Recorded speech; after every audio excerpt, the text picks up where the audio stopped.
What's going on, Neon Nation? We're back again for more Cyberpunk 2077 lore and history. With the release of the World of Cyberpunk 2077 lore book, even more up-to-date information is now at our fingertips about 2077's Night City, so today we're taking a dive into the weapons, the manufacturers, and the gun laws out on the streets. Owning a gun or a weapon has become more and more of a tenet of normalcy than ever before in the future, and Night City is no exception.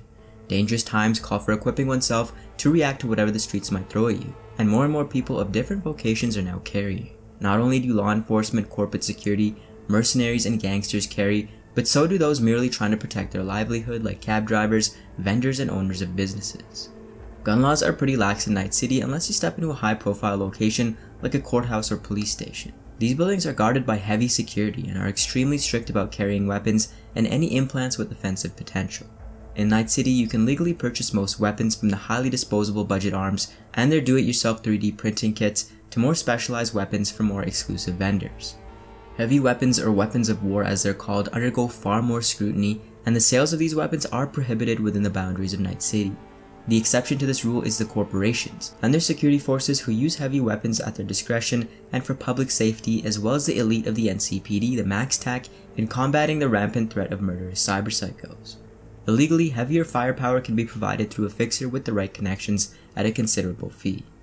The weapon hierarchy in Night City is dominated by Asian corporations.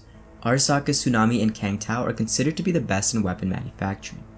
Arasaka is one of the most intimidating Japanese corporations, covering all elements of security including high-grade weaponry, and Tsunami is also a highly distinguished Japanese corporation mostly focused on experimental and out-of-the-box thinking and designs.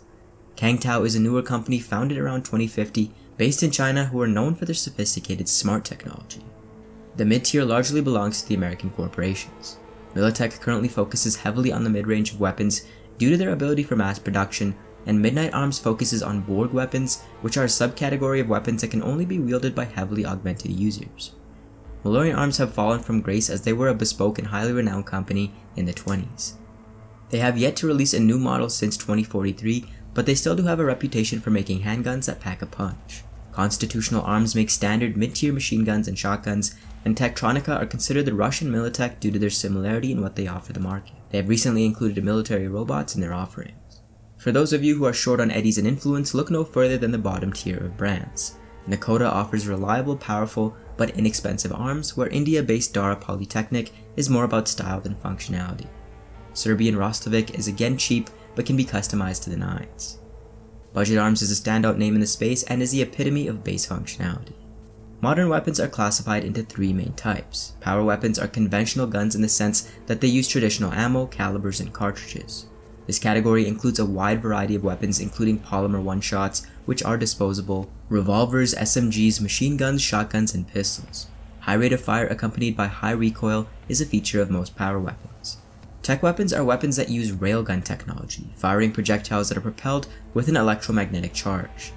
What they give up in terms of rate of fire, they make up for in penetration effects, depending on how long the charge is held for.